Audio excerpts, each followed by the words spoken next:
Hi friends, దొండకాయ పచ్చడి ఎలా చేయాలో మీకు చూపెడుతుంది చూడండి. అరకేజీ టమాటాలు తీసుకున్నానండి. దానికి పావు కిలో దొండకాయలండి. పావు కిలో సరిపోద్దండి దొండకాయలకి, ఎక్కువ తీసుకోకూడదు, బాగోదు. పచ్చిమిరపకాయలు 10 రూపాయలు తీసుకున్నాను. ఎన్ని గ్రాములు నాకు తెలియదండి, తీసుకున్నాను. మొత్తం వేస్తాను, కారం ఉంటుంది కదా.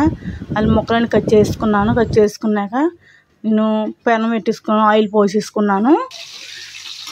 పచ్చిమిరపకాయలు ఇలా వేసుకున్నానండి. పచ్చిమిరపకాయలు పచ్చివాసన పోయే వరకు వేగించుకోవాలి.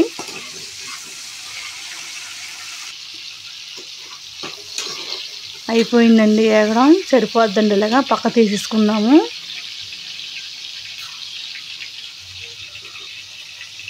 తీసుకున్నానండి. దొండకాయ కూడా వేసుకున్నానండి. ఇలా చక్కరగా కోసుకోవాలి. దొండకాయలు కోసుకుంటే తొందరగా వేగుతాయి. పచ్చిమిరపకాయలు బౌల్లో తీస్తే కానీ పక్కన పెట్టుకుంటున్నాను.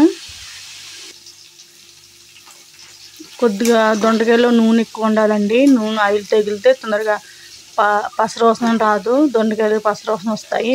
ఎప్పుడు మూత పెట్టకూడదండి. మగ్గినప్పుడు పసరవాసన వచ్చింది. కల్లుప్పు వేసుకున్నాను, కలిపేసుకున్నాము. ఇలాగా టమాటాలు కూడా వేసుకుందామండి.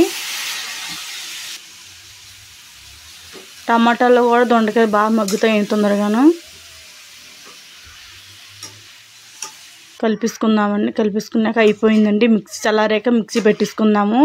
నేను మిక్సీలోనే సరిపడా చింతపండు అండి, చింతపండును పచ్చి ఎల్లుల్లిపాయలను జీలకర్ర వేసుకుందాము. అయిపోయిందండి. మిక్సీ పెట్టేసుకున్నాక తాలింపు వేసుకుందాము. తాలింపులోని ఎల్లుల్లిపాయలండి, ఎల్లుల్లిపాయ ఆల్రెడీ దాంట్లో వేసా కదా, 2 రేఖలు సరిపోతాయి.